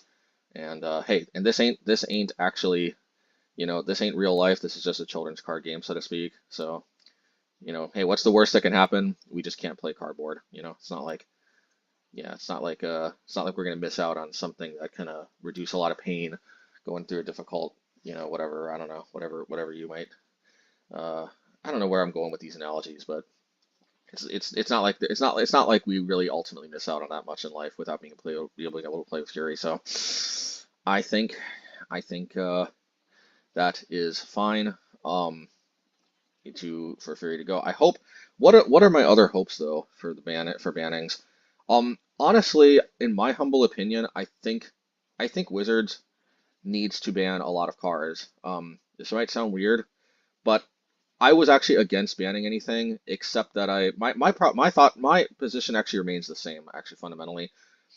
I think Wizards should either ban no cards, which I know it's going to ban Fury, and like I said, probably rightfully so. However, I do think it would be a mistake to only ban Fury because, for example, Rhinos. Like I know it feels like I'm singling out Rhinos because they are especially bad against us, but I do think Rhinos is probably going to get a little too oppressive without Fury at least being a clean answer to one or two tokens, depending if you can scan it or not. Even then, Rhinos was one of the better matchups against Scam, or so I hear, which I can understand because our deck has a lot of similarities to Scam without necessarily having the same amount of disruption. But I can see it. I understand why Scam probably has a better matchup against Rhinos than we do, even though we have a better matchup probably against Scam, I'd imagine, than Rhinos does against Scam. But we do have a better matchup. I mean, they probably have a better matchup against Rhinos than we do against Rhinos. But that being said, I think it does make sense that Rhinos was a good matchup because of the base of Scam being very similar in many ways to the base of our deck. But that being said, I think that I think something from Rhinos needs to go. Something from maybe a lot of the Cascade decks. And in my humble opinion, I'm hoping for what's it called? Um, Violent Outburst. I'm hoping for Violent Outburst to go. Yeah, I said it. And I understand that same kind of idea. I'm sure many people are using Violent Outburst responsibly, although to be honest, if they are, I haven't really seen it. I mean, when has Violent Outburst ever been cast against you and it was like actually used to give creatures +1/+0, right? Like, you know what I mean? Like, and I'm not saying that's the only responsible way to use it, but like, I take it back. I don't think I've ever in my entire life seen a Violent Outburst cast responsibly. I think I've only ever seen it used irresponsibly. So I guess there's something to be said about that. But I absolutely have seen a Shardless Agent, by the way, be used responsibly. I love Shardless Bug in Legacy, although it probably doesn't exist anymore. It's been a long time since I've ever played in Legacy. But there was a deck called Shardless Bug for a while in Legacy, and that was a cool deck. It used Shardless Agent just for value, and that was cool. And for a while, and for a time, it was good. But then, but then mankind, um, descended into whatever, not good things.